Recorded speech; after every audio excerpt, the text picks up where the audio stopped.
What's good? What's poppin'? And welcome to the Stay Zealous Podcast with your host, Cam Jones, the one and only You Can't Clone Me. And thank you every single one of y'all for watching, supporting, doing the things that you do, and being a part of this community. Zealous, we're here. It's a podcast. It's a space where we can create to help people reach purpose by living out their passion and being the most authentic version of themselves. My hope is to do it. I'm learning how to do it, figuring it out. But it's my hope for you to do the same as well. And I want to empower you, equip you, encourage you. And we're just going to grow together in this space as we all start to, or either start or on or continue the journey to getting to what is our purpose and why we are here in the first place. So I want to thank every single one of y'all for tuning in, for jumping in. If you haven't seen the last couple episodes, please go watch. I think we've had some really great topics. People have been able to share their stories, and it's always awesome to connect with the person that's usually sitting on the opposite side of the couch, because we're just sitting in this space, but also to learn more and let the Holy Spirit lead us in conversations in ways that I never thought it would go, which makes these conversations real, and I just love it. But the goal is to stand at the intersection between culture and Christianity and talk about a lot of different things, and whatever we talk about is what we talk about, and that's what it's gonna be. Today, y'all, we have a very special guest. Now, let me tell y'all something.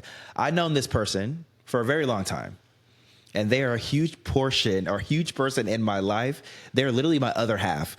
Now, getting to this point, it takes some time, because you gotta let the gears run a little bit. You gotta make sure this person is okay with actually being on here, which she is. But I'm just extremely thankful, because without this person, I honestly don't know where I would be. I wouldn't be doing this, I'll tell you that much. I wouldn't be where I was. I wouldn't be pushed. I wouldn't be as successful I think my life is now with everything that we created together. I would literally not be here the way that of a man that I am today without her help, without her pushing me, helping me grow. She is literally my other half. She is the woman to my light-skinned human beings. She is someone who, what else can I say? Because I have to make sure I don't say so much where I start crying, which is okay as well. But truly, she's someone who pushes me, helps me become a better man, ensures that I'm not lacking in any area. When I tell you she pushes me to new heights, she definitely does, because literally I can either get lazy or I can run too fast, and she keeps me in check all the time. Our personalities clash a lot. We raise our kids together. We live life together. I see her literally every single day. And when she's not here, I get upset and I cry. But the person that I have, which a lot of people have been excited to see here on this, is my amazing wife, Vera Jones, is here. Welcome to the podcast. Hello. And I know we're going to have a lot more conversations. I don't need to say so much. I just need you to know who she is. But she hears what I say all the time. I did say a lot. I think it's okay. But welcome, wife. Hello. I'm finally here. You are finally here. Yeah. How does it feel to be here? I'm usually behind the scenes, which I like to be behind the scenes. I mean, it's nothing different. We're in our living room, so We in the living room. And just this blaring light. Don't look at it. Don't look at it. It's right there, though. Yeah, true. Yeah, but other than that, pretty chill. Pretty chill. Mm-hmm. You're beautiful, and I love Thank you a lot. Thank you. Usually I roll my eyes, but I'm trying to be better at taking compliments. Hey, we're growing. We're growing every single day. Yep. I'm getting better at not interrupting you and allowing you speak. Yeah, you better not interrupt me. That's crazy. I won't. Be an active listener. I will. This is a safe space. Learn from me. Okay. Now we're getting a little crazy. But my amazing, beautiful, lovely wife, I will spare other words that I say, because if I do, she's really going to roll her eyes and be like, oh, stop. I almost rolled my eyes right there. Literally, see? There we go. We got her. But no, definitely thank you for jumping on. I know we literally have these type of conversations all the time. It's spur of the moment. I don't like them. I know you don't like them, but obviously I'm like, let's be emotional. Please talk about it. And I'm like, no, let's not be emotional. Literally. Which is an interesting dynamic, because like in marriage class, remember they're talking about, the wife's so emotional and the husband is this way. And I'm like, what if it's flip-flop? What if it's literally the opposite? I feel like after having kids, I'm more emotional. Mm-hmm. So probably, they said, what was it, 80%? 80, to 20, right? Yeah. I'm probably maybe a 40-60. On emotional. If Wait. Oh, 60 being... 60% not emotional, Okay, and then a the 40% emotional. Yeah. Which they usually say, but what, men are 80, 20, 20 emotional, and then 80 whatever. I'm probably like, what? What would you say? 80% emotional and Dang, 20%. girl. That's yeah. crazy. I mean, it is right. But it's crazy because some things blend. Like when he says finding solutions and things, I can be like that, but it always comes more in depth of like the emotions Yeah. and the mental versus like... Versus me, I need straight to the point. Correct. Mm-hmm. Which helps our dynamic because I can yap, and Cheyanne ensures that I don't yap. And we literally, the crazy part is we had a conversation, was that 2 days ago? A couple days ago. I don't want to date anything, but a couple days ago about at church when you're like, make sure that you don't yap away when we have stuff to do or go places or take the kids to nap and everything. Because you can yap. I sure can. Well, I'm not even going to say yap because yapping is more what my mind goes to is like gossiping. You're just a talker. That's interesting. I'm definitely a talker. You're very social. So when people say like apps and yaps, that's like what and what? Apps and yaps. Apps and yaps. That's why it's called yaps. I'm actually learning something right now. Yeah, like you go like to Chili's and you get your apps and you say your yaps. Yaps. Yeah, which is AKA the T. Is this just a TikTok? No way. I'll be on TikTok, but I don't be on TikTok though. I'm not as bad as I was before, but yeah, that's what it means. Apps and yaps. Yep. So in terms of the context of like as a human being, what would be the apps? Because the apps is what pertaining to appetizers, correct? Yeah. But what would that be for? I may be confusing myself. Yeah, you're confusing yourself. Apps and yaps. Appetizers, yaps, like tea, gossip. People really be at Chili's. Mm-hmm. That's why you don't only my get family at El Burrito. That's crazy.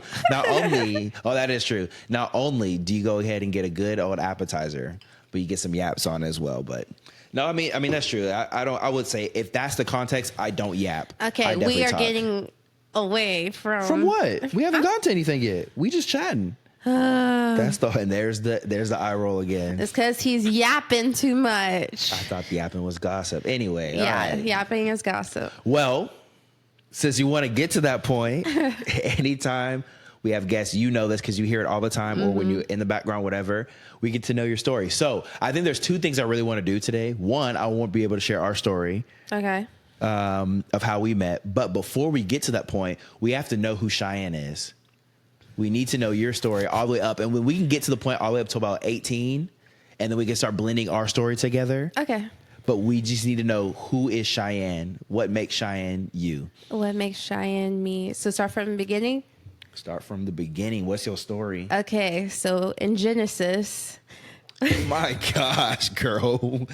The Lord made the heavens and the earth. The Lord made the heavens and the earth. He literally just spoke and everything was created. There it is. Okay, but let me see. We're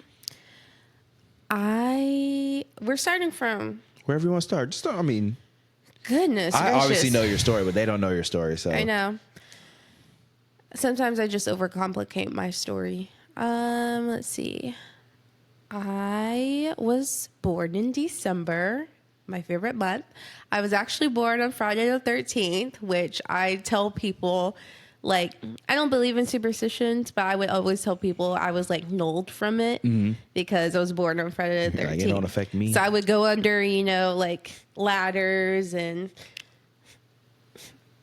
open umbrellas. You wild. I was, but guess what? Like, now I know, like, those are just silly things because I have the Lord. Let's see. Yep. Born on Friday the 13th. I was born to my mom and my dad, who both are Native American. If you want me to prove it, I'm 1/8 Choctaw. And that's it. I'm 1/8 Choctaw, 100%. I just wanted to start with that because, no, literally, remember we had this conversation where I texted my mom. I was like, I'm pretty sure I was like 1/8 Choctaw. And I texted her and she was like, yeah, no, but it was because my grandpa wrote it off it was just this whole process. But anyways, I am 3/4 Alabama and 1/4 Kashada. I am from the Alabama Cosati tribe of Texas, out in East Texas. So if you didn't know that, you know that now. I grew up. First I grew up in Lufkin. That's where I was born. My parents divorced when I was 3, so I ended up living with my mom on the reservation.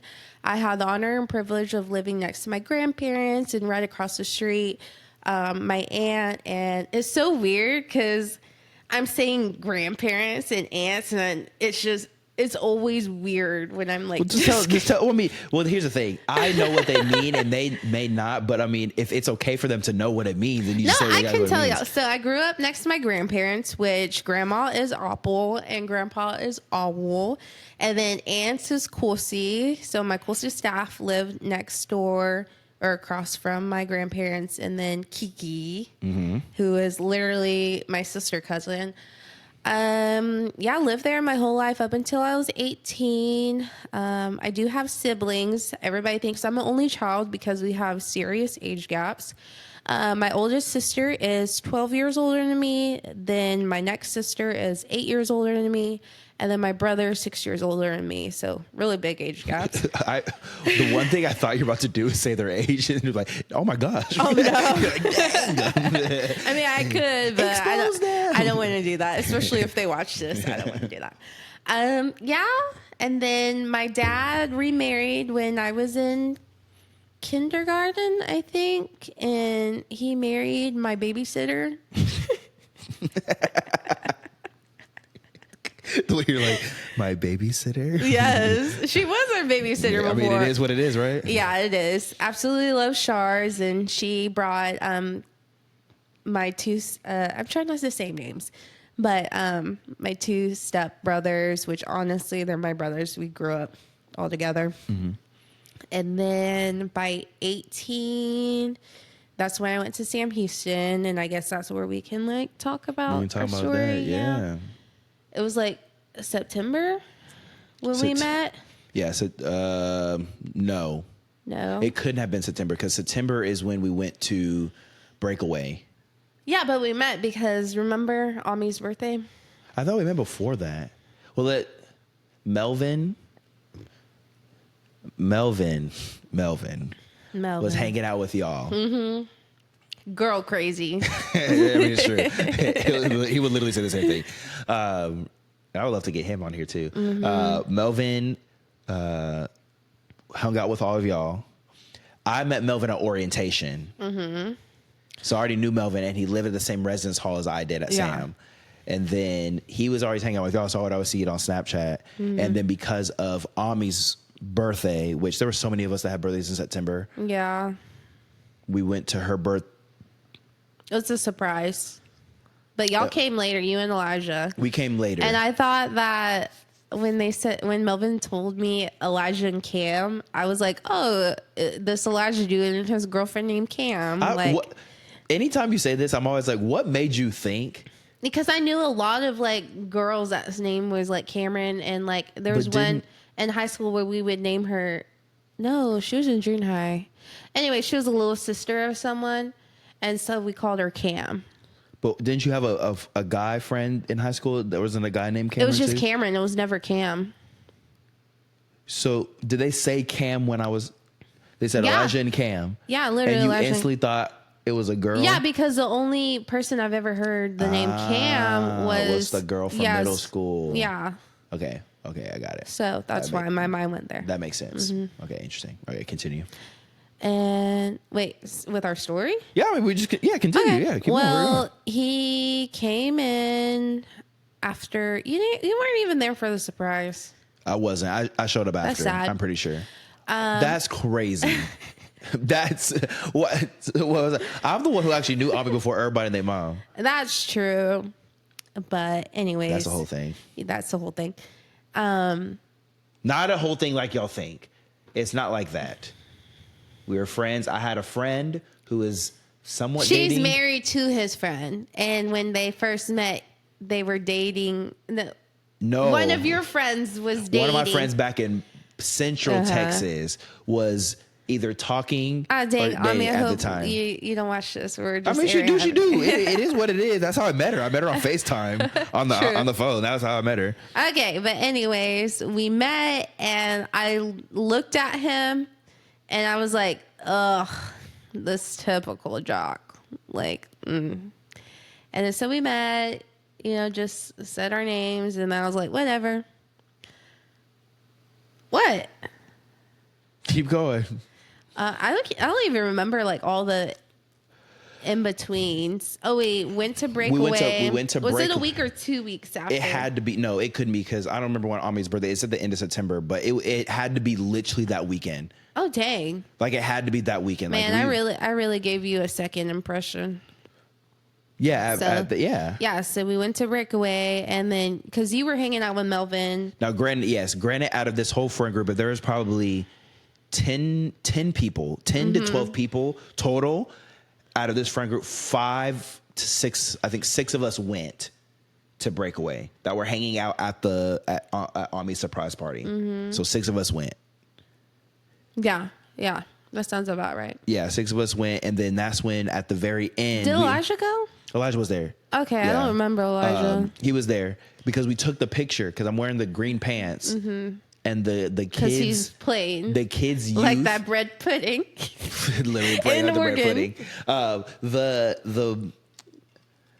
The polo shirt that I had. This is the crazy thing, with the green pants. With the green pants. This was a fit with the Sperry's. Now, the polo shirt that I had was a kid's extra large, which in this case, a polo shirt would have been equivalent to an adult medium.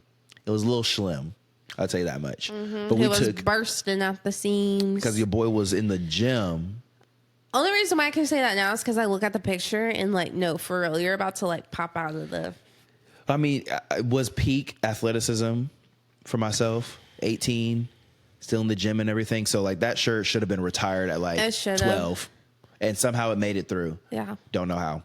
But we ended up taking, at the very end, we took pictures at the very end. And then you asked me to send you the photos. And I was just like, whatever. I was too. It was not anything crazy. It was literally like, let me get your number. I was just like, okay, whatever. Gave him my phone. He puts in his number and I send it to him. And here's a part that you will stand by until, you know what? When the Lord showing everything back to you. And he's gonna be like, you were right, son. He is not going to say that. He's going to be like, my girl. At least I didn't say, the Lord told me that you were my wife. Oh, thank goodness. I would have been like, reject. Yeah, no. When that happens, he's going to be like, you thought, son. Obviously not, because I've been at that point married to you for, I don't know, however long until we go off this earth. Anyways, I know the Lord's not petty. And I sent it to him. And so he asked me, he was like, oh, how do you spell your name? Which, hey, that was pretty smooth that you didn't ask, oh, what's your name again? But here's the funny part. He asked Melvin, who I almost knew at Breakaway for like 2 weeks. Like I knew him before him. I know Melvin for 2 weeks. And then you asked him. I said, Melvin, what's that girl's name? Because we were hanging out, but I didn't know what your name was. Again, it wasn't anything intentional. It was I don't know what her name is. And then homeboy said Cynthia. I was like, I'm pretty sure that's not it. Oh my God. I'm pretty sure that's not it. I would have known it. But anyways, I sent my name, and then at the end, apparently it's the blushy emoji. Correct. And for me, that was more of like the smiley one. Like that, because I do that a lot. Mm-hmm. And I have rosy cheeks because I have a rosacea. But from my perspective, it was, which is different than love. Look at my face. That's the difference. Okay, whatever. Anyways, he took that and ran with it. I'm going to tell you something because I love you. You don't have to keep saying anyways. Oh, okay. We're flowing with the story. I'm saying this because we have this conversation like this all the time.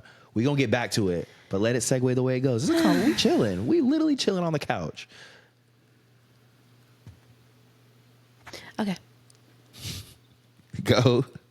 About what? You did not lose it that quick. No, I did. Bruh. Cynthia. Oh, the emoji. The showing the emoji. Yes. Yeah. And then you asked me something.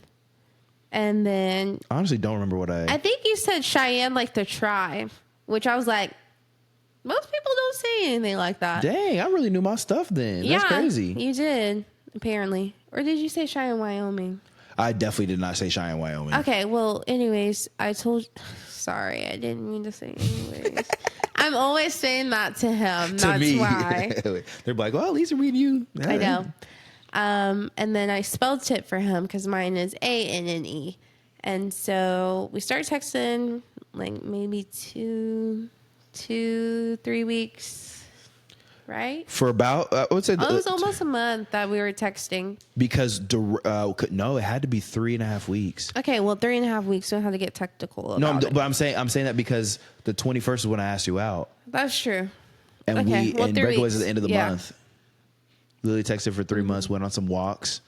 We snuck. We had to sneak away. Because the thing is, like, our friend group, we would hang out until 11 at 12 o'clock at night. You know how many times the RA, we would have to hide from the RAs? We'd have to hide from RAs. But literally for like those 3 weeks, it would be, I don't even remember how we got into our first walk. It was because I was on the phone. I asked to borrow your headphones so I could FaceTime Yannick. Correct. Yeah. And I was playing 2K. Yeah. And then I was just talking to him to get some, like advice or something, because I was starting to have a little feelings for Cam, but you took it as in, oh, this girl is talking to this guy using my headphones, and I thought maybe she liked me or something. But homeboy went to my friend Jam's dorm and said he was going on a 10-minute walk and coming back. I came back. You did not come back. Oh, wait, I didn't. That's funny. Yeah, you didn't. I went back to my dorm. You did. You left. And then I changed, and I was going to go to Jam's. I was like, oh, first, let me FaceTime her. I FaceTime her, and you know how Jam is? She was, guess who's here? and she flips it, and it's him. It was me. And then you went back to your place, and then did I text you after? Yeah, you texted me after, but I'm pretty sure I ghosted you for the day. What was that night? Well, I for sure didn't talk to you for a while. Maybe like 24 hours. Maybe then the next day, I said, can we go on a walk? No, I didn't text. Yeah, that's what it is. I didn't text you. And then one of my classes I was running late to. I was a bad student, y'all. And as I was walking, you came out from Whitehall. I was like, crap. And then you stopped.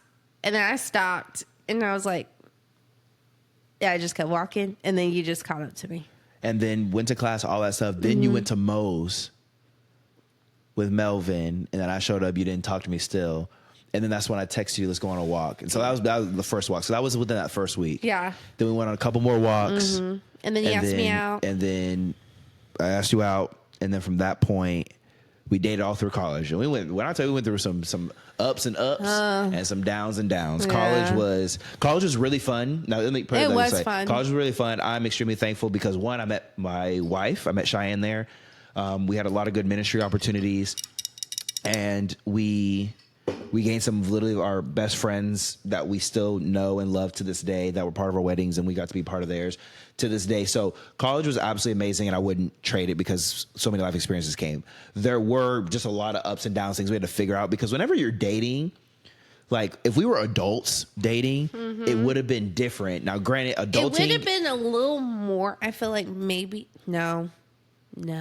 Maybe not. I don't know. It depends, because it depends on where our life would have went. But dating in 2025 for any adult, the 20s in general, it's just absolutely insane. So I'm just imagining us like pre-COVID. It's 2015 to 2018, that time frame. And so we're really just trying to be adults. But like it's different from high school because you're still in this dependent stage. But in college, you're really trying to figure out how to adult, but you're not an adult. And we led this group at one time. Not so we're young at Hope City. It's adults. called Not So Young Adults. And it's literally 18 to 22. And that was that college stage where it was like, you are almost an adult. You're almost a young adult, but you're really not, because you've barely scraped the earth or the world at this point. You're really trying to figure out like what life looks like. So that was literally us trying to navigate all these ups and downs, emotions, even which was a huge portion of our relationship too, that a lot of people truly don't know. Because a lot of times you can see couples and everything can seem really, really good, but it doesn't necessarily mean that they're not going through things. I think everybody in every relationship goes through some type of tension that you have to hold, and it looks different. I always take it in the sense of just because everything looks perfect for somebody else doesn't mean they had to go through something to get to that point of what makes them seem, because we go through trials, but that makes us stronger as people. And so one big portion for our relationship as time went out through college and we lived that life was really navigating our family dynamics, because the big thing is like, you're a Native American and then I'm Black American. So whenever those two cultures are putting together, even though, yes, we're both American living here in America, it's still the two different cultures and dynamics, because you don't meet someone who's Native American all the time. Like you truly don't. And I made this like joke, but real reality for someone at work, where they're like, yeah, Sam Houston basically had like 5 people that were 100% Native American, and Cheyanne knew all of them because they're basically her cousins. And so like that was the reality, because they're just down the street. They're literally down the street. So that's legit what it was. And so that dynamic shifted a lot. What would you say from your perspective, how that dynamic was when we first met to as we got closer to getting married, I guess throughout that college time of our like cultural dynamics blending together, meeting one another, especially as like, since we are an interracial couple? The biggest culture shock was Thanksgiving. And I will bring it up every single time. I mean, it is true. Because I starved. I literally starved, because my family starts, first of all, Thanksgiving isn't the best for Native Americans because all the history, but we like to eat. We like to be chobasis. Which AKA means fatties. Okay, there you go. I was like, make sure you let them know what that word means. And so it's so funny with me and Kiki. I'm like, you want to go be chobasis? You just eat a bunch of food. Yeah. Now, let me tell y'all something about Thanksgiving. I know you're about to talk about mine. So I'm going to talk about yours just really quickly. I told y'all. I could describe yours first, and then you can. Okay, go ahead. You do that. Okay, so my family usually eats one. We say 1, but it'll usually be 2:00. And so when we show up, like everybody's bringing like the kusis, the aunts, and like, well, I have 2 uncles. One of them's in Hawaii, but my other is in Cyprus. Dang, I'm giving a lot of information out. It's okay. It's all right. But we all come together at our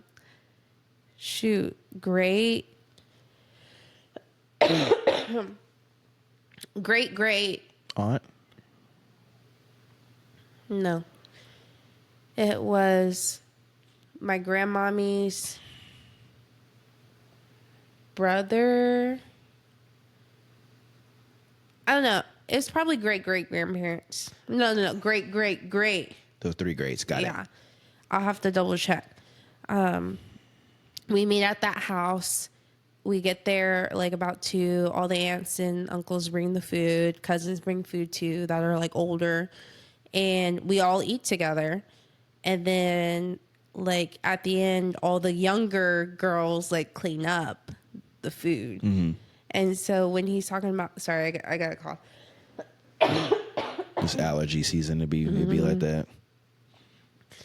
So when everybody's bringing different things, it's not just a traditional Thanksgiving meal feast where you have turkey, ham, stuffing, dressing, the little cranberry sauce, whatever. It will be, those things will be there, but we'll have gumbo, we'll have jambalaya, we'll have fried chicken, we'll have broccoli cheese casserole, we'll have fry bread, we'll have, what else has been there? When I tell y'all, pinto beans, every single entree mac and cheese of all time, every entree you can think for of. the kids, nuggets. Let me look at the camera. Every single entree, every meat, every chicken, every beef, every tender, everything, every entree is there. And these are heavy things. Like gumbo would be a side meal, but it ain't. It's one of the meals. We got deviled eggs, and that's just the food, y'all. Sauce pecan, gumbo, chicken and dumplings, turkey ham, chicken. We don't have sides. Everything's an entree. If you think it's a side, it's an entree. Then they're sides. They're entrees. Everything. Not to mention, we still haven't got to dessert yet. And they bring in cakes and bread pudding, cakes, brownies, cookies. Store-bought, handmade, toe-made, your mom made. It don't matter. There was a time Everybody. we had hummingbird cake by our cousin Naomi. Like there's literally so good. much food. Now, granted, there is 35,000 people there, but there still is a lot of food, and there's always enough for leftovers. And when we leave with leftovers, we bring at least 3-4. I'm not complaining because the food be good, but it's just funny because the first time I went, I thought my side. Now, Cheyanne explained her side. My side is your typical traditional Black Thanksgiving. Turkey, ham. Those are the meats. We may throw some ribs in there. Collard greens. Dressing. We don't have stuffing. Dressing. Gravy. Mac and cheese. Good mac and cheese. And the list goes on. Everything. Cornbread. My mom makes a pound cake. Sometimes she'll make me a red velvet cake because I like red velvet cake. Chocolate cake. Your traditional things that you make. The biggest difference, I would say some of the food's similar because of the Cachada side, because Louisiana. Mm-hmm. So there are similar things. I tell you every single time, I'm more Cajun background than you are. I only get it from my dad, and we only lived in New Orleans for like from the a Cachadas. Year. From the Cachadas. But the food blend is the same because the Cachada side is from Louisiana, my dad's from New Orleans, so that blend together. A lot of the foods are very similar. You didn't even know what sauce pecan was until I didn't have it. That's not my fault. Call my dad. Yeah, your dad did. Not dip. But not you. So we didn't have. I'm sorry, I moved around a lot. When we lived in New Orleans, I probably had it and probably didn't know what the heck it was called. But the thing is, the biggest difference is that they eat so late. It's not that late. It's so late. 5:00 is dinner. It's Thanksgiving dinner, not Thanksgiving lunch. No, there have been times where we've eaten at 7. That's pushing it. There's not been one time. Yes, there has. 7:00 is pushing it. I'll give you 6. Okay, 6, 7. But I'll give you 6. My first Thanksgiving with you, it was 6. I thought we were eating maybe 1, 2. Nothing happened. Not lunch. No, it's still Thanksgiving dinner. Thank you. And then, anyways, you got me catching myself now. But I starved from the night before all the way up to 6 p.m. That's wild. And then I see the food and I'm like, what is this? You got to keep in mind. I don't like turkey. I don't like ham. Mm-hmm. I did eat the dirty rice. Dirty rice is always good. But other than that, I was like, dang. They really do things traditionally than we do. Traditionally Black.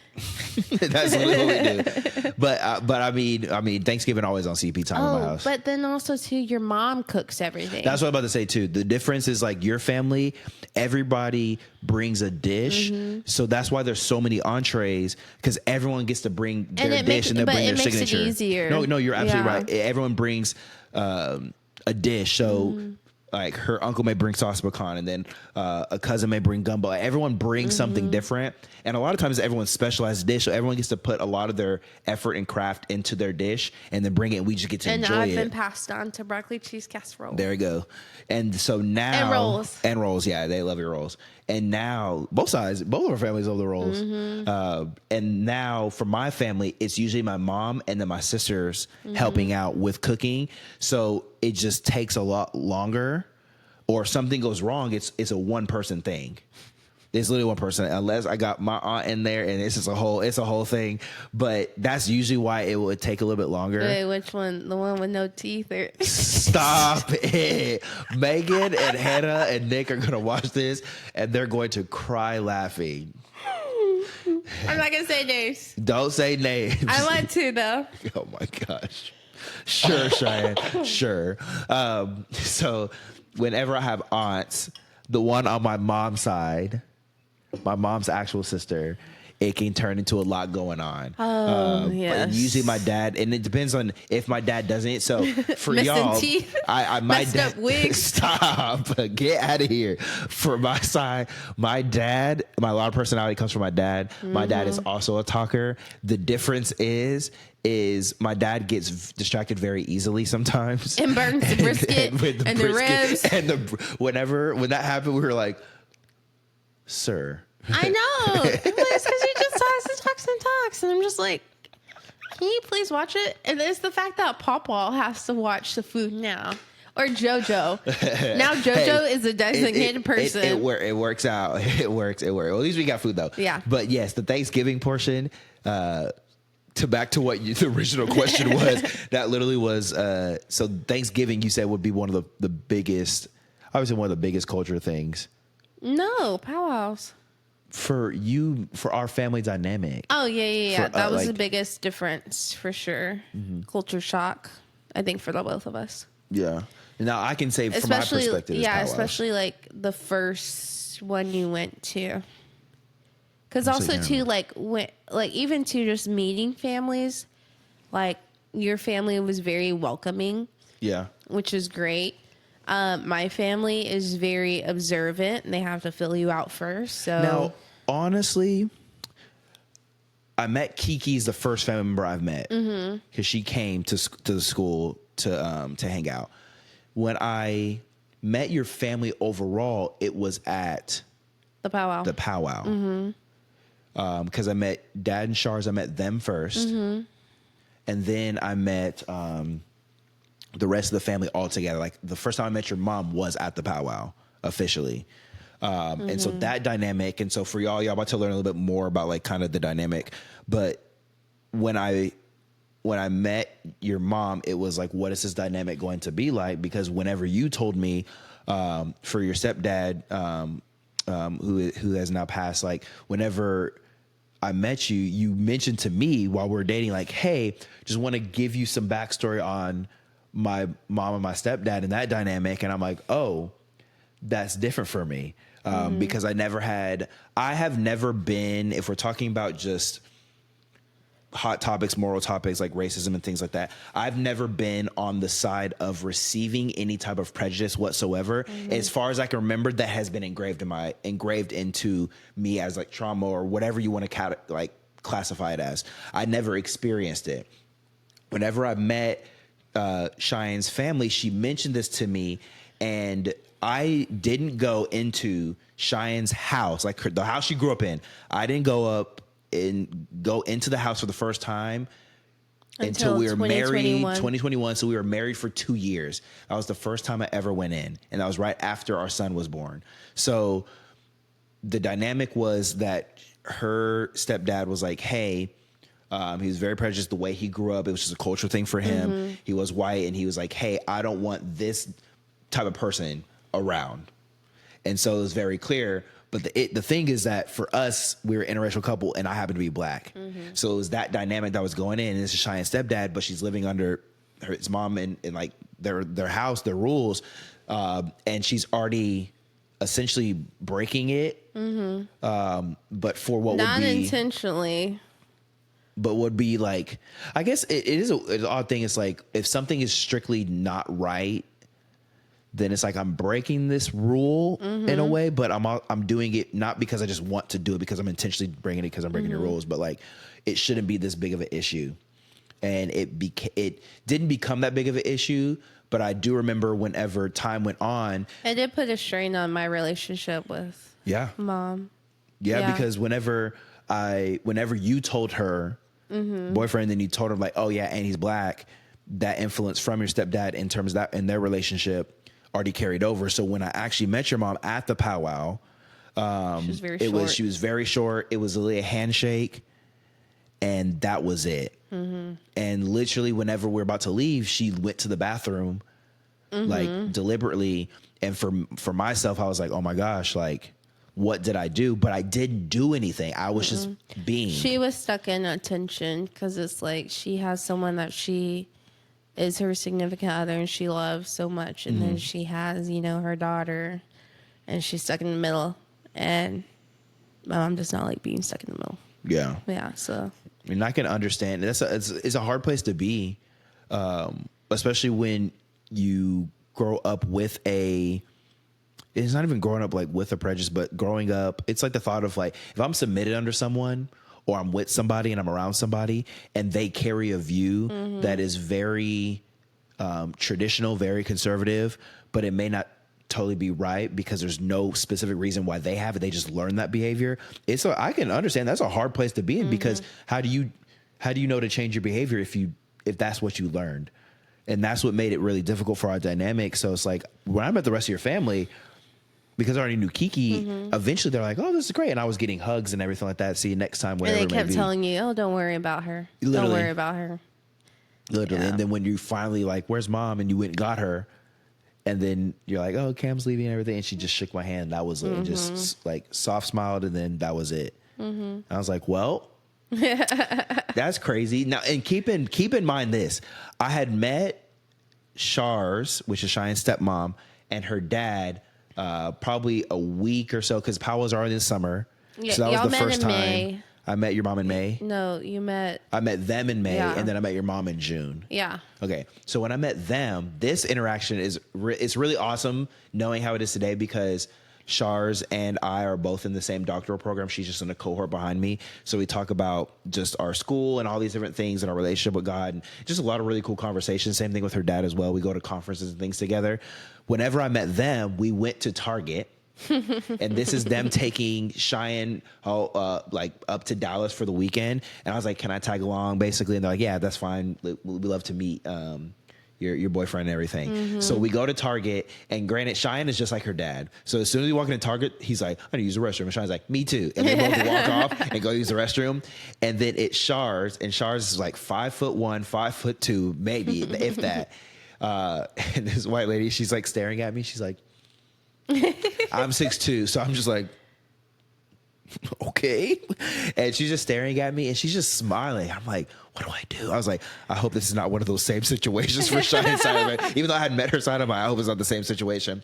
And she's just smiling at me. She's like, you just bring this light. That's a word. Literally, it's a word. And she's like, you just bring this light. And I was just like, that's crazy. And even flash forward to whenever I proposed, they were just like, whenever I asked your dad for your hand, and he's like, cool, been waiting on you. Let's go talk to Shars. And Shars like, finally, we've been waiting. It's like, it's an interesting tension because from one end, from my view, like from one end, I was being really accepted. And then from the opposite, the other side, I don't say the opposite, but the other side, I was being completely rejected for no reason. And I had to live in this tension versus for you, it was like, come on in. And it created this weird tension that I've never experienced before in my life because I never had that type of, if considering like prejudice against me for literally doing nothing, for literally just existing, no conversation, no nothing. And that was hard for me to wrap my head around because it's like, I'm trying to understand, but I can't get close enough to this person to actually have a conversation and understand the dynamic. Well, it's also too, like, I think about it, like, not on the same level, completely different, like, spectrums, but, like, even with your family, for me, it was a lot because y'all are very, like, Gushy's not the right word. Oh, yeah. I was like, gushy? I was like, gushy's not the right word. And, like, my family, like, we do hug and stuff, but it's, like, just different. And so even too, when we talked about a couple of months ago where your parents, I think your mom was like, oh, you need to start calling your dad, like dad to Roger. Oh, she told him that? No, I don't know. Or something around that. Like, oh, basically like accepting him into the family like quickly. No, more of like, you know how like JoJo says pops. Yeah, stuff like that. For me, because we talked about it, like for me, it would be hard for me to call like your mom and dad like mom and dad, because in my mind it's like I have a mom and dad. Yeah. And like another person I could call a mom is Shars, but Correct. for me, just I think also to like how we grew up and in the like, it's like a respect thing. Yeah. Like, oh, this is your mom and this is your dad. Mm-hmm. So even that too, like hearing that, and she wasn't forcing it, but it's like, oh, now you're a part of the family. You can call me mom. You can call me dad. And I'm just like, G mama GP. Yeah. My parents definitely ensued that. Just like that Southern hospitality real quickly, just like will love you from the get-go, which is why whenever we're talking about that sibling thing in the group chat where I'm like, and my brother put, yeah, it's like my parents have already, our mom and dad have already adopted like 14 other people. Yeah. And I'm like, yeah, I come home and they're like, this is your other brother. I'm like, who are you? Like, that's literally how it is, because they're just really, they embody that like, or even that Southern asking hospitality. like, oh, how's like so-and-so doing, and all this stuff, or even us telling one of our recent friends that's in the hospital, like, oh my gosh, like feeling that. Yeah. But my parents can be very sympathetic to people and empathetic, which is really good. Empathetic. Understanding. I'm pretty sure empathy is understanding. Empathy is understanding. Sympathetic is feeling what they feel because you've been there before. I don't know. remember. I don't want to get into this again. I don't know no, how we many don't have to- times we don't have to get into it. get into it No, about that's empathy fine. and sympathy. All I know is empathy is understanding the other person where they're at. Correct him, please. I don't know what you just said. You probably didn't know. They're like, what did she say? Okay. But so that dynamic. Yeah, my family is very accepting pretty quickly, which regardless of anything. Yeah. That was different for you because y'all are, even though you do have a larger family than mine, y'all are close knit, but y'all keep it in the family. Y'all keep it close. We're exclusive. Yeah, well, there's many reasons why. Yeah. But y'all keep it close. That's why it's hard, and I think it's just, passed on generation to generation, just for me and like others to just trust. Like, it's so hard. Yeah. Yeah. No, definitely. And so it's like you learning how to trust my family that trusts you really quickly. And then me having to balance the tension of trying to accept somebody. And I'm very accepting, as you know, to a lot of people, to accept someone who is saying something about me and I haven't even gotten a chance to show a first impression. It's a hard tension to live in. And I think for us, as we grew up in college, we're trying to hold these tensions of like, oh my gosh, Cam's family really loves me. And Cheyenne's family, they don't really like me. Not the whole family, but like your parents. Yeah. Well, I'm gonna use family, the term. It's not everybody. Okay. Cheyenne's parents, your mom and that side, like the parent, like, oh, they don't like me and I don't know why. And so we're already having to deal with this eternal thing that we're trying to adjust to for our dynamic in our relationship, knowing that I haven't met where, you can meet friends that maybe have different ethnicities or nationalities, things, and you're kind of like, okay, I've connected with those people before, so I kind of know a little bit because, and this is not insensitive, but like really like, oh, we have friends that are from like their families are from Mexico and they live in the Valley. So like when we go there, a lot of what they see, the culture is naturally the same in the Valley. If anyone's from the RGV, like it's necessarily the same a lot around because a lot of people have similar family dynamics. Whenever you meet my family, we moved around a lot. So you're getting this very accepting family just moving from place to place. And my family happened to settle in the Houston area, but my family's from Houston in the first place. Versus Cheyanne, it's like, growing up, we learned about Native American culture, but they don't tell us where they're located. So when Cheyenne's like, I'm from East Texas and Livingston, I'm like, I didn't know there was a tribe out that way because we're just not told that.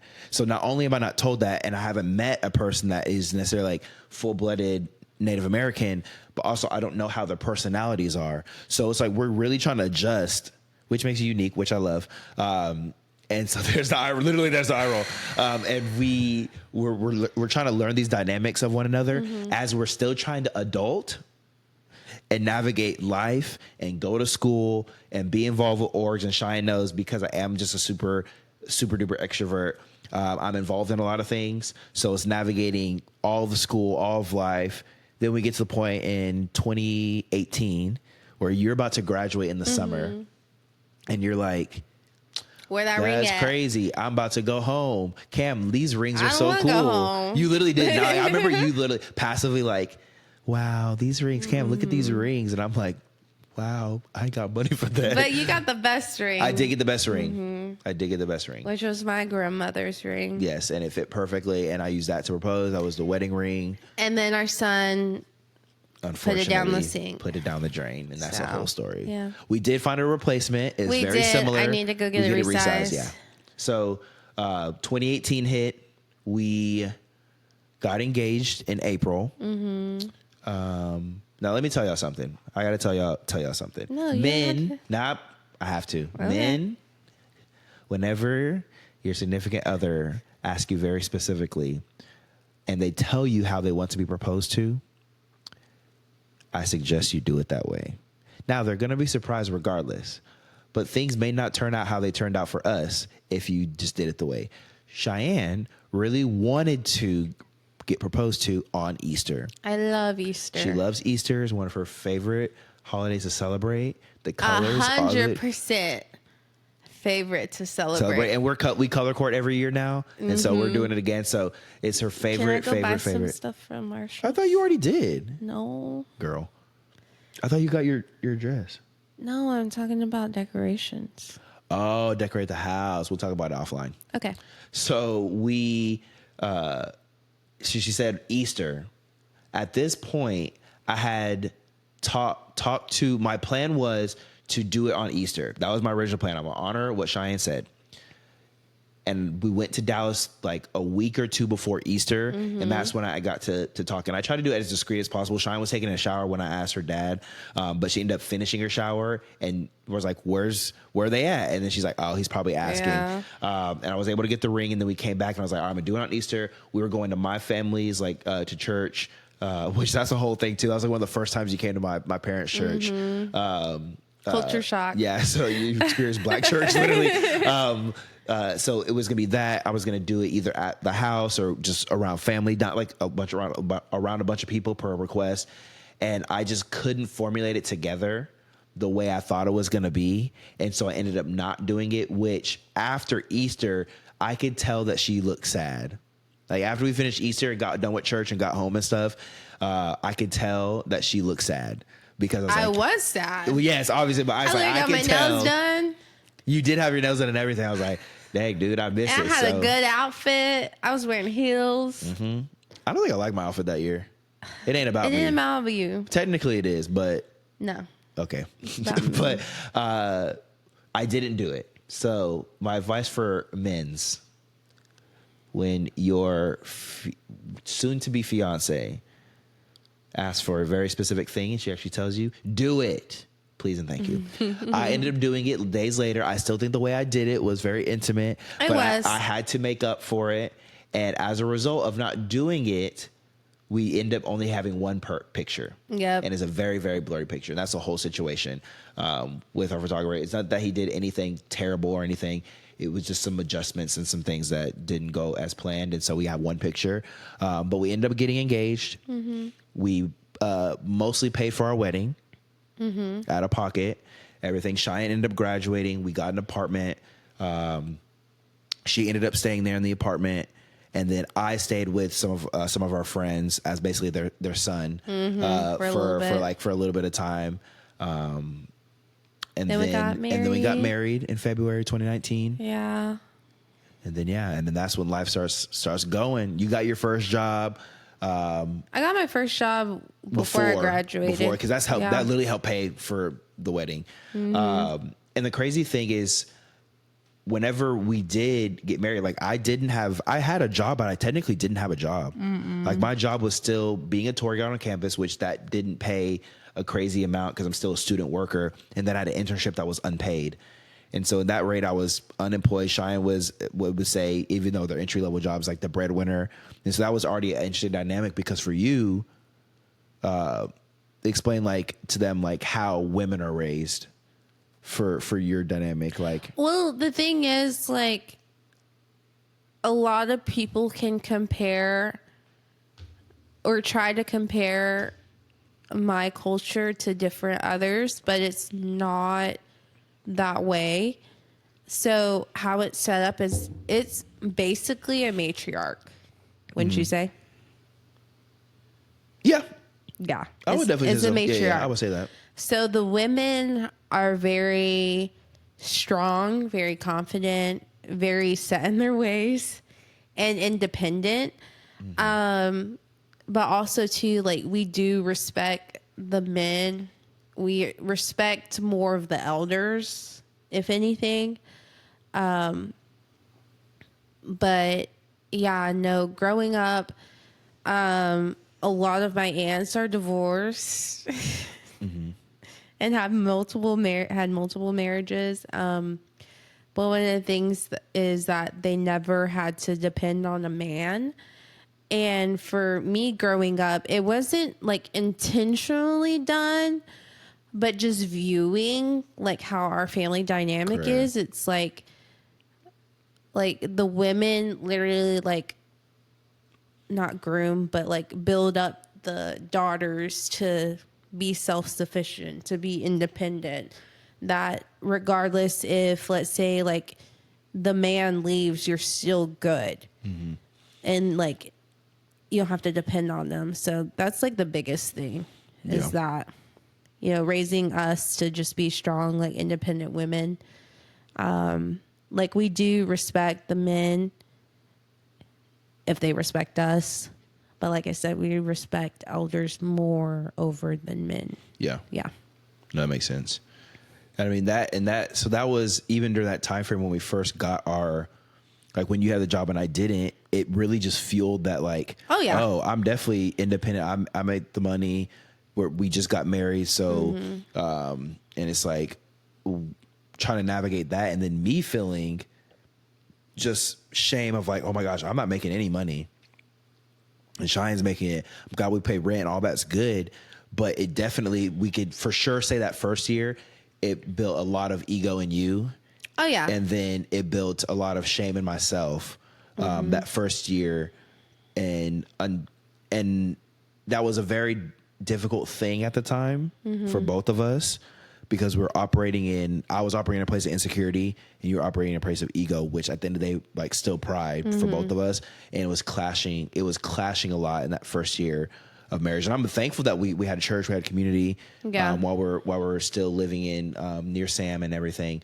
But I know that created a interesting dynamic because for the average person meeting, they're like, how do I navigate this? But for me and my thing is like, Cheyenne's a very strong woman. And so when you have a strong woman, like it just take that much more of a stronger man, and not saying like, oh, Cheyenne's weak. No, I just think for her dynamics, like I don't need you. I can I can leave by myself. I can go and do whatever I need to. So for Cheyanne to be in a position, especially where we're at now, to be in a position, and it's a little bit more unorthodox for family. I don't think it's all the women are like, they don't want to be in that type of relationship, but it takes Cheyanne and her family, the women per se, to, I don't want to use submit because it's not, in biblical terms submit, but like, because you have to, there has to be a respectable level for the women to submit to. It's something I have to continually lay down. Yeah. Because it's hard, especially with like past like financial mistakes that have happened. And for me, it's super easy just to like want to grab control or just be like, okay, we'll use this to this and like try to put it all together. And why for so long I just fought like with the Lord about just being mom. Mm-hmm. That's been like the hardest thing because it's like that's so like you don't really see that. Like if we were to go on the res right now, like you wouldn't really see that. I only know one other person that's a stay-at-home mom. That's crazy. Yeah, that's actually insane. Because like trying to find security in that, but even the ones that you said, because you have cousins that they're in really thriving relationships, but they still work, and they're still, even when you see the dynamic, you're like, oh my gosh, like she working, she leading really well, much more. Let's say like Crystal and James, let's just use them for example. They're cousins, they're real people. I don't know what you want. I know. They're real people, but I'm saying like she is a huge, like she leads a lot in a lot of ways. All these things are enduring and compliments and encouraging people. And I think it's a vulnerable space. So I think it helps people. But like for their dynamic of what we've seen, like she's a very strong woman. She leads, she does all these things. And then, but he also leads too. It's not like he's never not around or anything like that. It's just for that dynamic. It's like, she doesn't necessarily have to do all those things. She could be with the kids and do all the, and just stay with them, but she puts in work. It's like even one of my aunts and uncles where it's like my uncle was making good money and then my aunt didn't have to work. She honestly didn't. I think for a little bit she didn't just to go to school. But after that, when she got her master's, like she just went back into work and like she makes pretty good money too. And it's like, you necessarily don't need it, but it's just like built into us that it's so hard to surrender that. Yeah. Especially if like the Lord is telling you to surrender it, aka just being mom. Yeah. No, definitely. And I mean, and that's been a goal too. So it's like us having to navigate that first year of marriage and trying to adjust, not because the roles have to be a certain way, not because Cheyanne can't have her career and do any things like that. It's just navigating the adjustment for us to be able to fulfill the purpose that God's placed in us. Our dynamics had to shift, and they're still having to shift, and we're still learning how to do it. We're still trying to learn in like in marriage class when marriage leads when she was talking about like stumbling into things, like there's some things that we've been able to learn from people and walk into very well, but there's some things that we're stumbling into, and it's not because we don't have mentors and people that can help us in these areas. It's because they're new and different dynamics for our family. My family I'm used to, not because mom didn't work. My mom did work. So my mom was a woman that was like, I'm gonna work and do these things. So it's not like I never saw that. But I also understood that my mom didn't have to. But even though she did work, because it helped her not be busy, because, you know, my mom, like, it just helped her not think about a lot of different things. I know the dynamic was, I'm going to go work, and it helps with kids and these things, so I'm going to do what I need to do to help my kids. But and as far as I know, she didn't have to necessarily do that.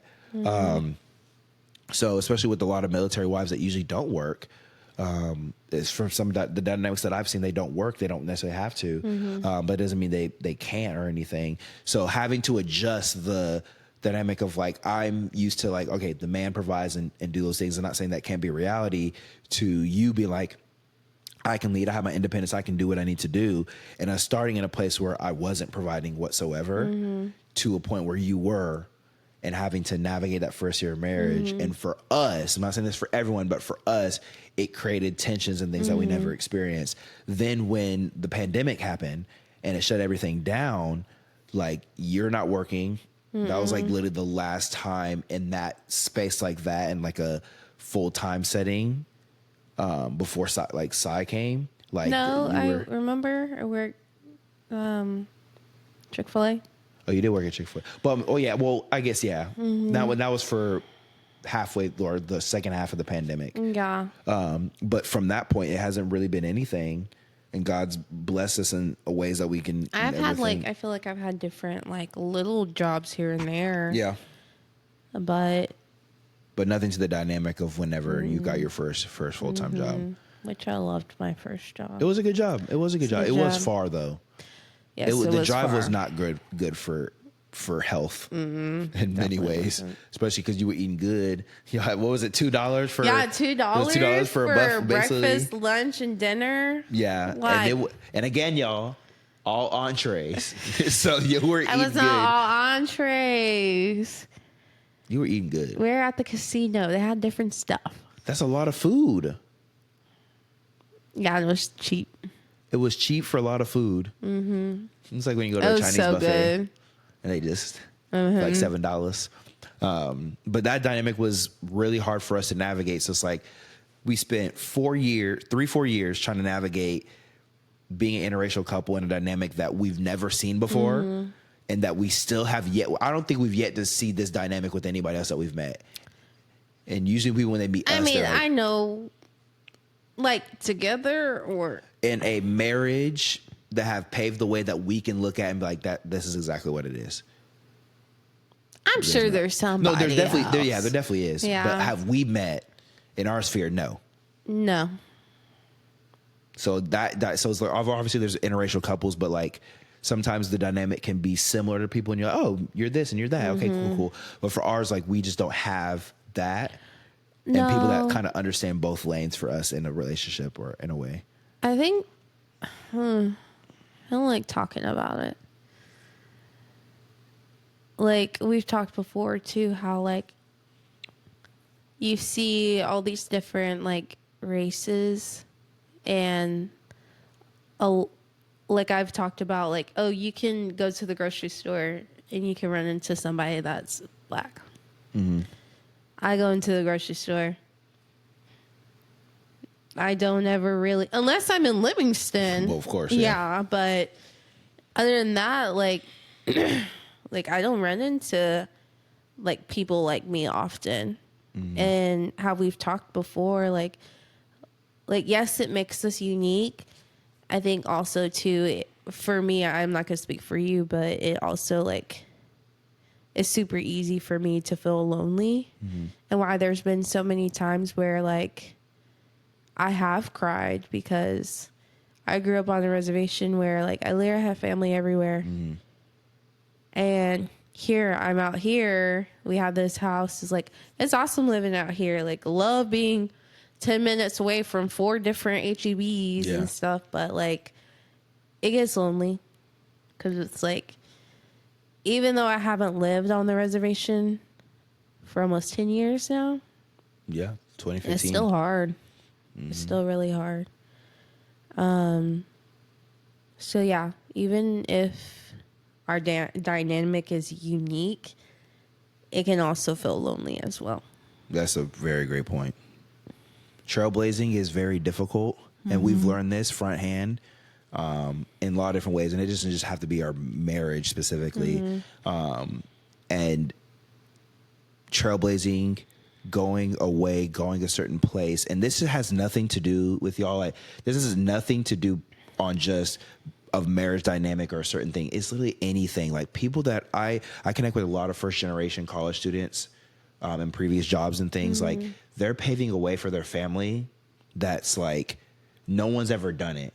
So when you're stepping out and you're trying to be active on asking the right questions and doing it the right way, there's no one ahead of you that's done it for your dynamic, what's around you. So for us in our marriage, that's one thing. But when we're taking, for Cheyanne's family dynamic, as she mentioned, someone being a stay-at-home mom, she knows one person that's doing it, that's in a scenario of like, but she's married to another native. Yes, and so that even makes it even different. So, you know, one native that's stay-at-home mom, but they're also married to another native, and so they have the dynamic from both sides of being Native American. So that means for you and your dynamic, you don't know anybody that's stay-at-home mom understanding the Native American dynamic and being a stay-at-home mom, because most of the Native American dynamic for women is they're working. So it's two unorthodox things that are happening. So you're definitely trailblazing away for just you purely on that. And then from my end, yes, I'm in a interracial relationship, but I have family that are in interracial relationships. I know other people that are in interracial relationships. The difference is no one has the same type of interracial. And it's not to just put a whole scope and focus on myself. It's just everyone's trailblazing looks different. And when you're out in the ways of trailblazing and taking a step out into the ocean and no one's ever done it before, you're having to figure out things and stumble into things. But our hope is not because we just want a bunch of Black and Native American couples everywhere. If it happens, it happens. Amazing. Awesome. Let's keep it moving. If it happens, it happens. But for people that have a dynamic of maybe cousins that you know that want to step out and maybe want to have a desire to be a stay-at-home mom, but that dynamic's different, you get to advocate for them in a different way. For me, for people that are being a first generation in terms of, I'm not first generation college student, but I'm first generation pursuing like a doctoral program. And I'm the first one in my family to get a master's. So that within itself is not that there's not other highly educated people I could go to about this stance, but for my family, I'm trailblazing because I'm trying to navigate loans and all these different things that no one's ever gotten and had to get to this point, and I'm having to navigate and reframe back, reframe back from how to like make it make sense in my brain. So everyone in some way, shape, or form, if you are a person, which can be for anyone, breaking generational curses, you are out in deep waters trying to navigate things by yourself. The great thing is, as believers that fit this dynamic, like, we have God with us, and he's guiding, the Holy Spirit's with us as we go along, and he'll make sure we're around the same thing, especially if we're diving deep in the word. But even if people are not in the dynamic of being a believer, you're out in deep waters. You're out in this, winds and waves and all these different things that can happen, and you're paving such a way, and it can get difficult. And so for us as a marriage, we're navigating things. With our kids, we're navigating things. With your side and my side, we're navigating things. And then all of that blends together in what was our marriage. And so that first year, it definitely would say, like, a lot of tension that we had to navigate. And then the pandemic was really our healthy. First year was not the best. It was rough. But 2020 was so fun. 2020 was really fun. Yeah. It was really fun. I miss playing Sims. And we were playing Sims, Animal Crossing in the living room. And then so much time. Cooking all at home. Yeah. It was really fun. It was a really fun season. I think that second year of marriage is where really things started blending together. Even though we technically were still working and everything was blending together. And then everything completely shifted whenever I started working for Hope City, and I was there during that time frame, and it shifted a lot for our dynamic when it comes to how we view vocational ministry. Not that it's bad or anything like that. We love it, and we feel like it made me bitter for a while. Yeah, talk about that. I don't want to talk about that. Okay, that's fine. But the vocational ministry doing that, and it's not that we don't have a heart for it or anything like that. It's just whenever the time frame is, and that's where God guides us. That's where God guides us. As of right now, I wouldn't say desires right. We're not in heavy pursuit of it. If it does, what we do trust is that God is going to soften our hearts for it at the right time. If and when the opportunity presents itself, we will be ready because God's going to ensure our hearts are in the right place to do it. And we're always going to take things to him first in prayer, connect with each other after, and make sure we're in the right place and allow the Holy Spirit to guide our hearts. But as of right now, we're not like in any crazy rush to jump back in, because a lot was changed in that dynamic while we were there for the time frame, the things that we had to go through. And so that wasn't a rough patch for our marriage, but I remember we did have to navigate things a little bit differently with the hours that I was having to be there, with you being at home. So not only were you a stay-at-home mom, but you're a stay-at-home mom, and I'm working crazy hours, so I'm not even there. Yeah, I felt like a single mom. That was rough. Yeah. Now you understand why I'm like, are you on your way home? No, for sure. I understand now. And I definitely work significantly different hours. More flexible. But more flexible. Yeah, more flexible hours now. Which I with love. my job. Yeah. So that helps a lot. So I can get home or be home certain days and have days where I'm just strictly at home for a whole day. And that helps. I know that helps you a lot. Well, it's also too, like, a vocational ministry touches everything, like mentally, emotionally, spiritually, physically. And then just go into a 9 to 5. It's just mentally, physically, emotionally. That's it. Spiritually, maybe like a little bit, but not as heavy as when you're in vocational ministry. Correct. Or within a church. And so you mentioned like being single, like a single mom, and obviously your perspective is different. Like we had conversations then, but like what was going through your brain or that dynamic, and as a mom, obviously in a relationship, but feeling like a single mom, knowing that like, hey, my husband's putting a lot of hours in, I guess, like what were the things that were flowing through your brain at that point? Well, I think because that January of 2021, that's when I felt like the Lord told me to just be mom. and me taking the step back from working at Chick-fil-A and then just, having to depend on you to provide the finances. And so when all that was going on and with you not being at home, it was like I felt helpless in the sense that, oh, I'm the strong, independent woman, but I don't have a job. My husband's gone all the time.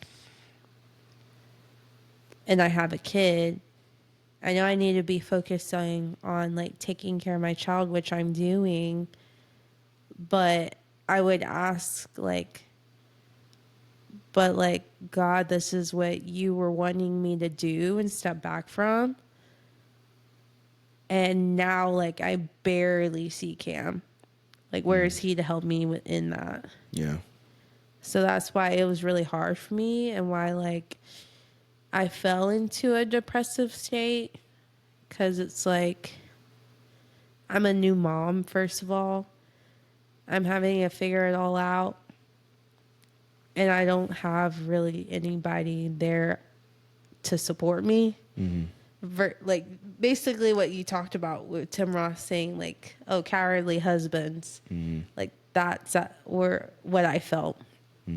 So it's you come home and it's you tell me all these great things. And we've talked about, you focus so much on vocational ministry that you weren't taking care of your first ministry. Correct.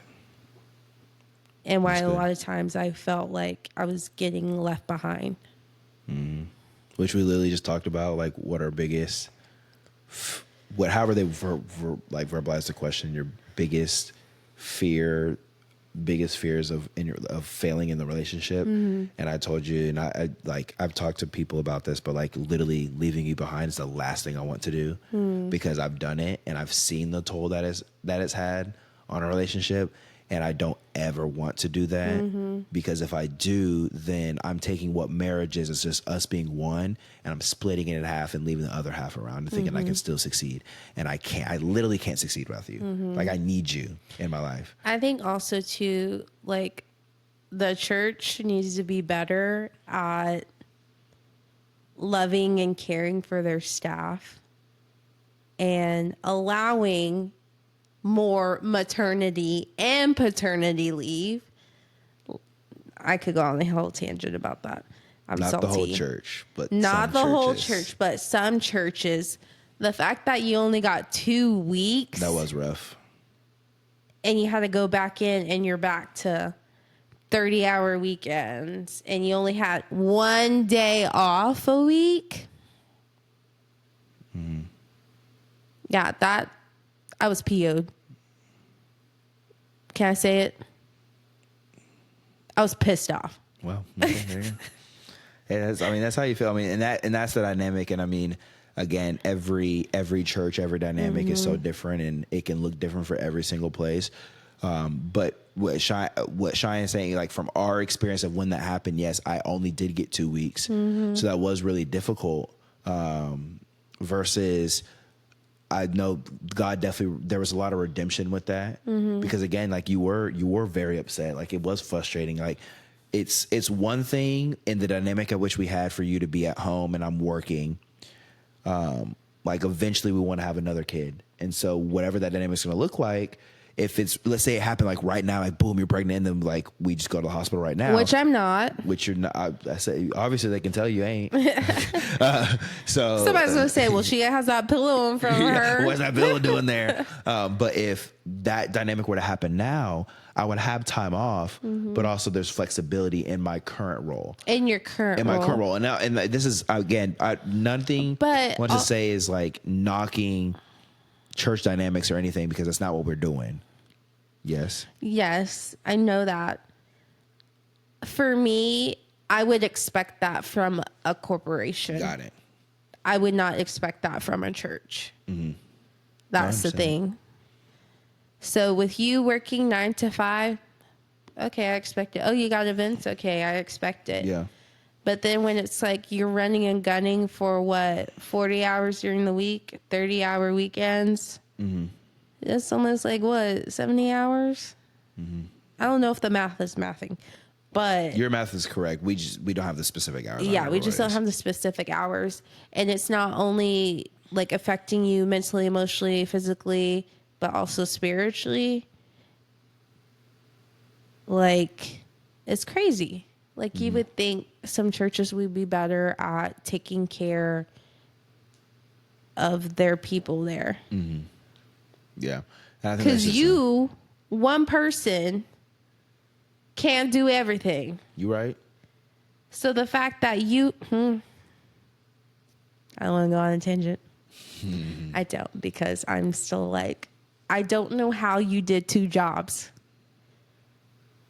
Telling me. And it wasn't until the week you left that your second job was handed off. Yeah. When it should have been, what was it, 6 months before?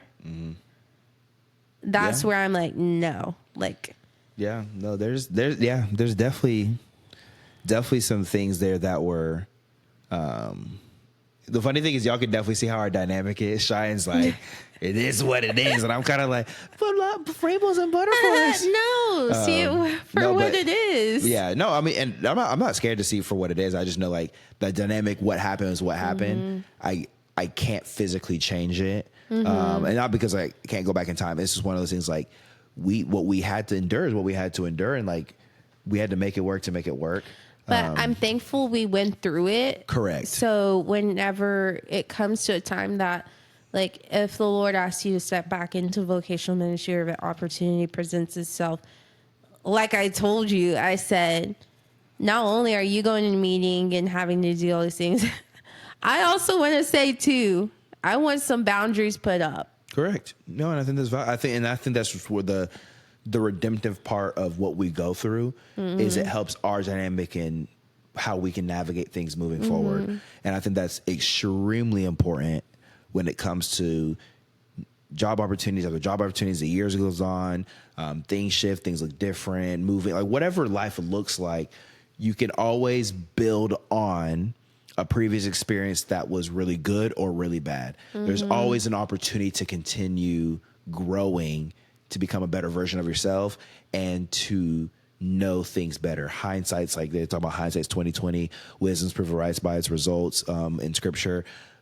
We get an opportunity to build onto and understand things better as we move forward. So that time frame of like, man, yes, I wish this could have happened. I wish this could have happened. I know this could have been better and all these things. Where I do think is in that time frame of, yes, getting only that 2 weeks moving forward, whenever we went through that difficult season of like when I didn't have a job and it was for like 7 months. For 7 months, and it was like, what is going on? I was applying to places, getting interviews, and it wasn't happening. And this time frame is like directly after I stopped working at the church. We went through a 7-month time period where we're like, I don't know why I could not secure a job. I have a master's degree. I'm trying to figure these things and understand. But even in that, God was so merciful and kind and graceful to us and just so loving, where whenever we did have our daughter, I was there. I was there. Like I had nowhere to go.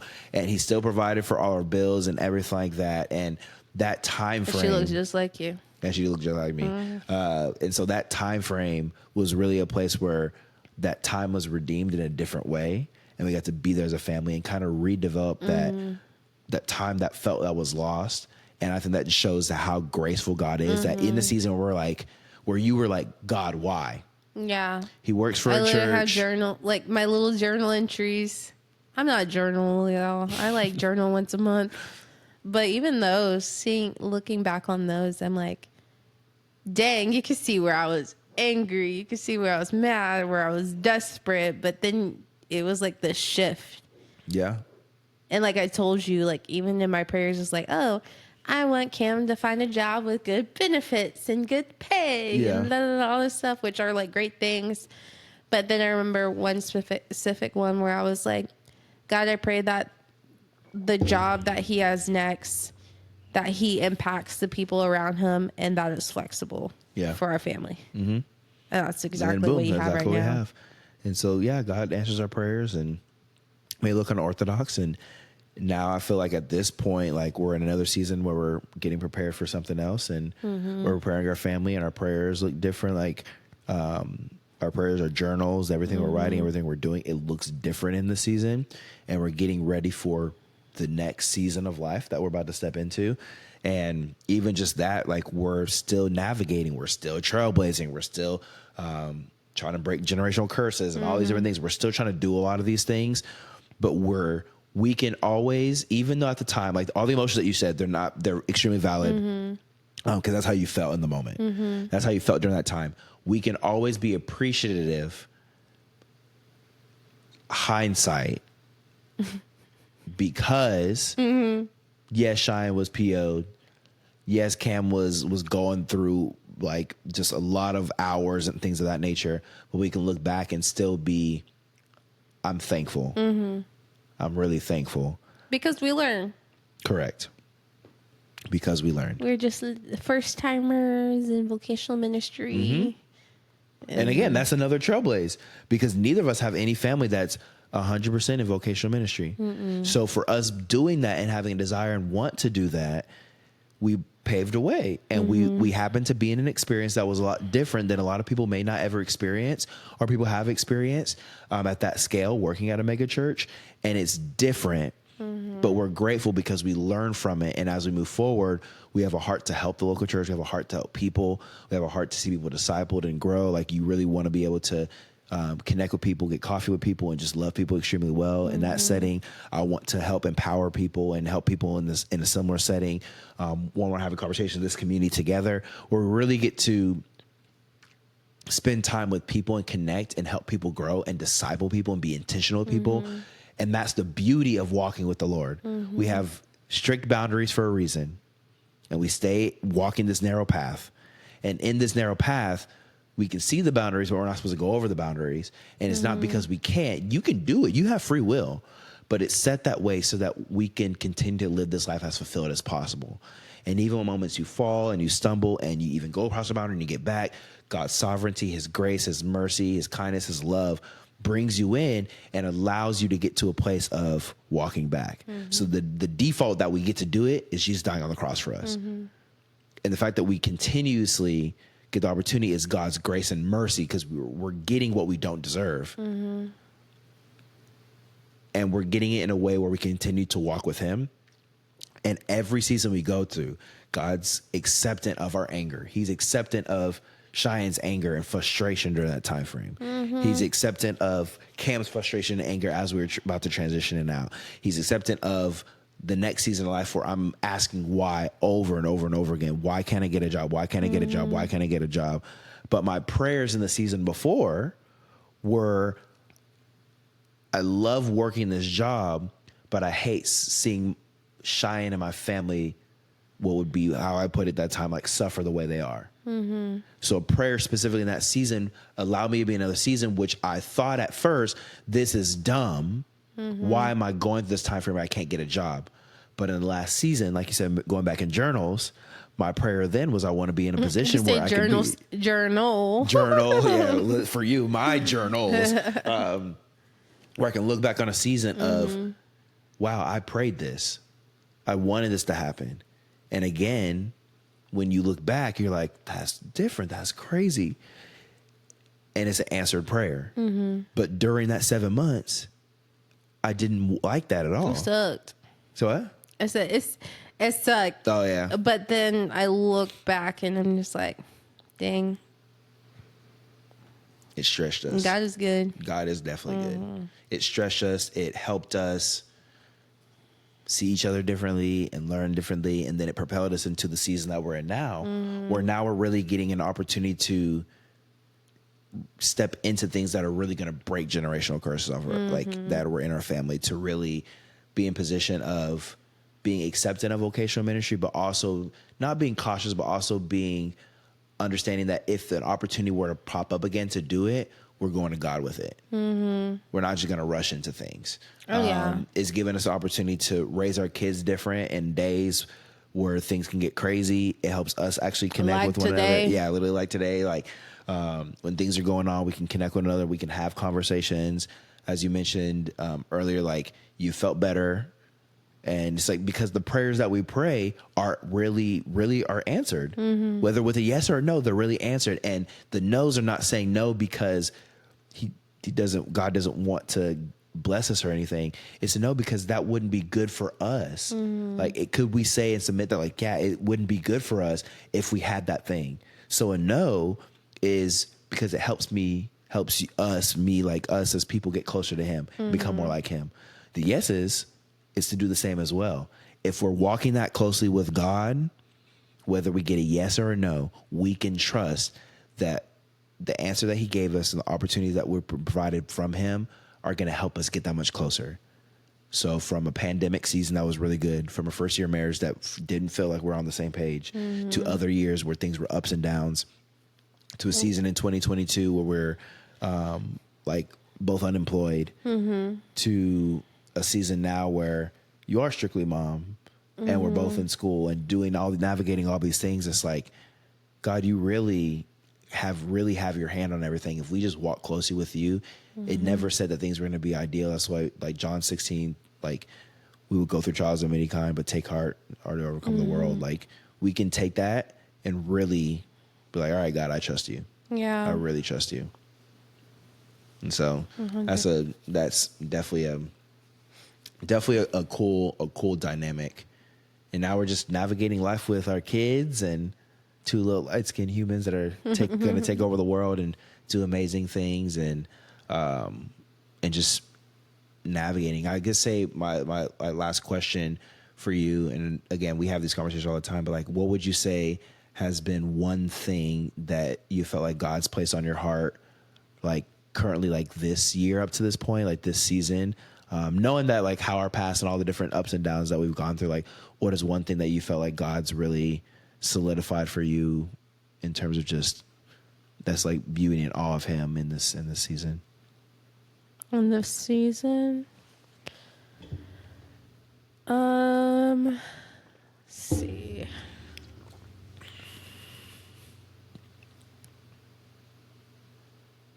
I think really just I finally have came to a point where I feel like I can be myself again. I think that's the biggest thing because going through college and like small group hurt, ministry hurt, and this is all in college, y'all. This isn't even getting into like vocational ministry hurt. Getting out of college and being a completely different person. I still had like the foundations of myself, but like there's a lot of things that I felt were stripped away. And even during those seasons, like God was always my foundation. And even going through vocational ministry, I felt like I was too scared to open myself up to people. And I think those were really like my loneliest years because like I didn't really have you there or anything. And also like we threw in Cyprus and now I'm having to discover a new like thing added to me. And so, yeah, it wasn't until like, I think probably by the end of last year where I really truly felt like, oh, I'm back to like myself again. Like, oh, I'll actually like dance and be silly and I'm not always so serious. And I think just going back to like God telling me like, I made you exactly how you were made to be. And the book that I haven't finished, I should have finished it instead of doing this. But like, I forgot exactly what it said, but it mentioned Psalms 139, but it mentioned in another verse and I just can't think of it right now. But, basically it was just saying like I've called you to be you and no one else. And I designed you that way.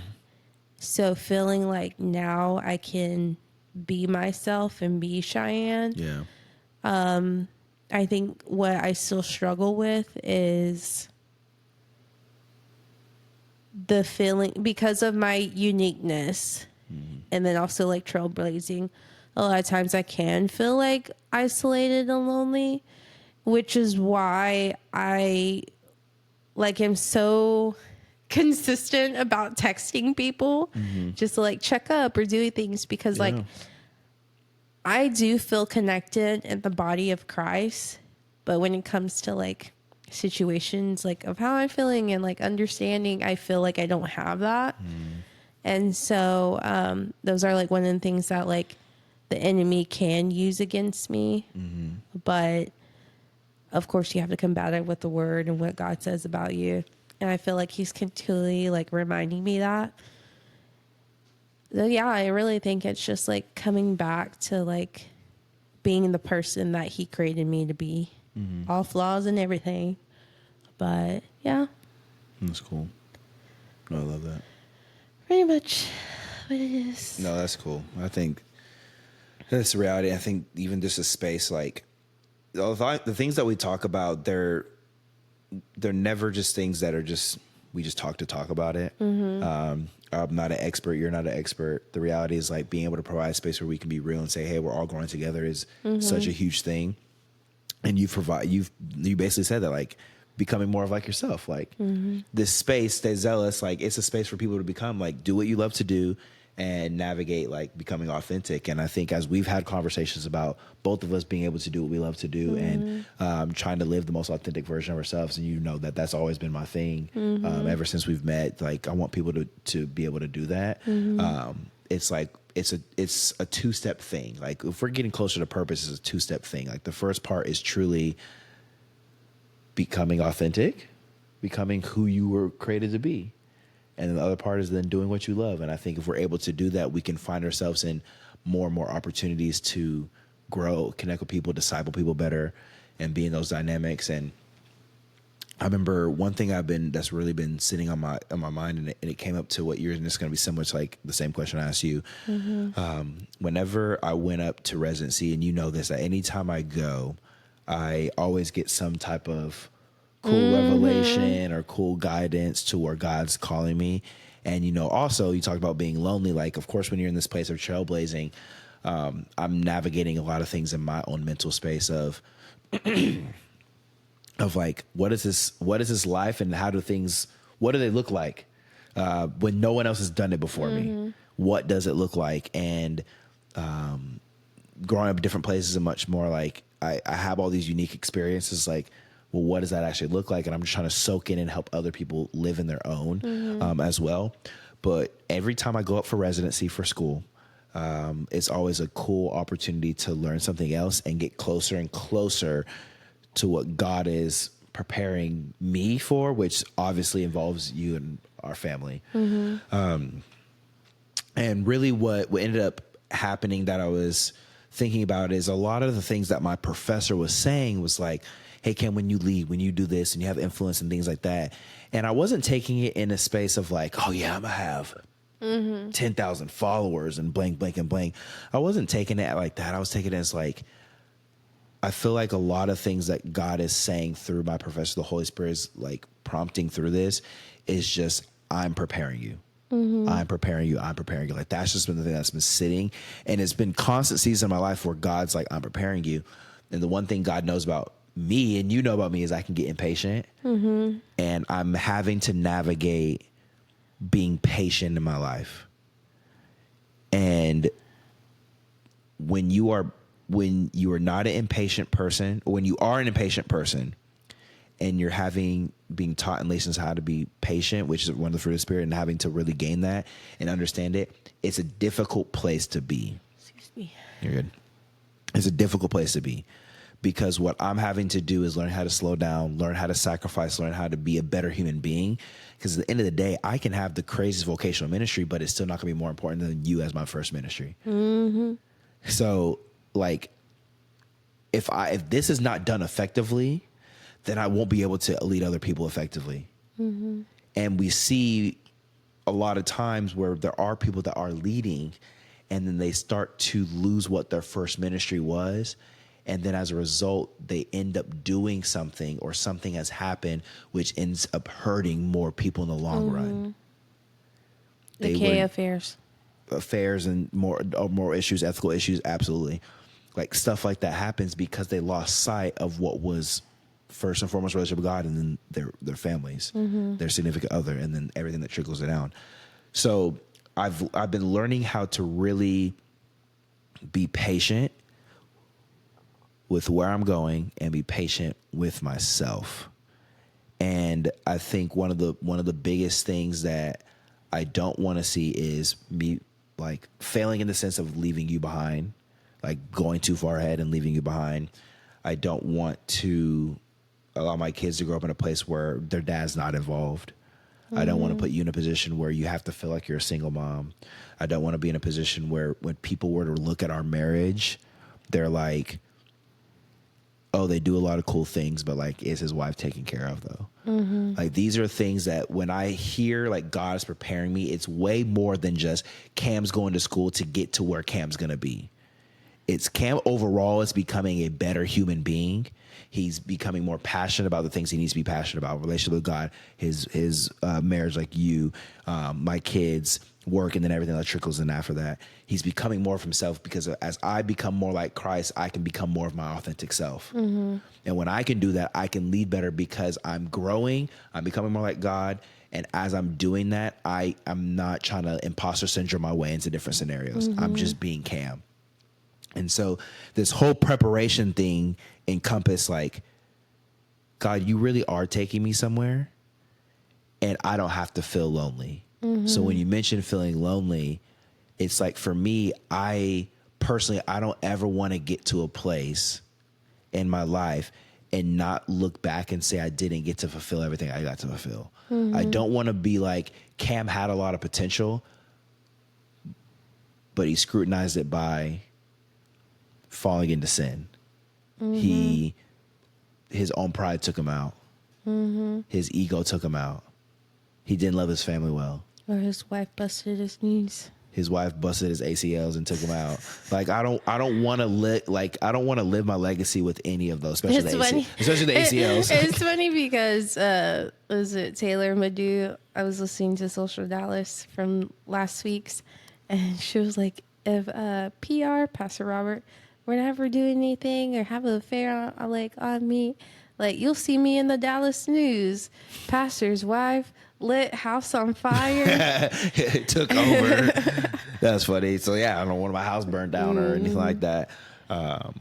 Or just I just don't want any of that to happen. And so a lot of times my impatience starts to wear on me, where I believe and have faith that God is going to do what he's going to do. Cam's impatience takes away from my faith, where then I don't put in work. And if I don't, that means I can't lead y'all and my family and everything effectively. And if I don't do that, then I'll put myself in a spiral or in a position of I'm not going to be able to fulfill all I need to fulfill. Because for my control, like, we all have a sense of control of things. My sense of control is being able to control my life so that I know for sure that I'm exactly where I need to be at the exact time I need to be at. God's perspective and how he's thinking is like, you don't need to know where you need to be, and you don't have to be exactly where you need to be. I'll make sure you're in both places. And this season, but also residency, really showed me, and even from what you're saying about being lonely and how you've been feeling, it's like, these are things that God's like, you're praying for, that God's placed in my heart of like, I don't want to mess this up. I can't mess this up. And my professor literally gave me like a prophetic word of just like, be careful. Not because you're going to royally screw it up, Cam, but you're just susceptible because you were born into sin and led by iniquity, just like everybody else. So you're just as susceptible to these issues happening, because we've seen a lot of people that we know, or not know, but know of, and people that we love that are connected to these people that have fallen, unfortunately. Whether ministry, whether secular space, quote unquote, like all the different spaces, we've seen it. We've been a part of it, unfortunately. And seeing that, it's like really cool. I'm glad influence and things like that can come. But man, if I'm just as susceptible, I don't want it. But then what do you feel like you still want to be in that position? And so that's why a lot of times I hate being in the spotlight. Like, I know I can do a lot and dance and I do a lot of different things. A lot of times I hate being in the spotlight because I don't want to get anywhere close. I literally have to push them into the dance circle. Even though, like, but as you know, I dance. And so the fact that you have to push me is like, I don't want to find myself in a position where if I were to mess up and all eyes are on me, that I hurt other people. So I'd rather keep myself out of it. But for God, it's like, I'm preparing you in a way where when you do have a spotlight, whether it's 100 people, 50 people, 2 people, or 40 people, or 4,000 people, whatever it is, that when you have a public eye on you, I'm preparing you in a way where you are so close in relationship that you won't ever get to a point of messing it up. Well, I also think you're going to be okay, because I think of how, like, your siblings call you the goody two shoes and the favorite child. And it's because the same way, like, the Lord does it to us, but, like, basically you feared your parents, not in the sense of, like, oh, they, like, beat you or anything, which they didn't. But you already had that fear with your parents. So the fact that you had that from your earthly father, you have that immensely with your heavenly father. So I think that's definitely going to keep you straight. And I know for you, you hate messing up. And that's something that, like, even times where, like, you've done things, you've always written in your journal or prayed to God to, like, for forgiveness.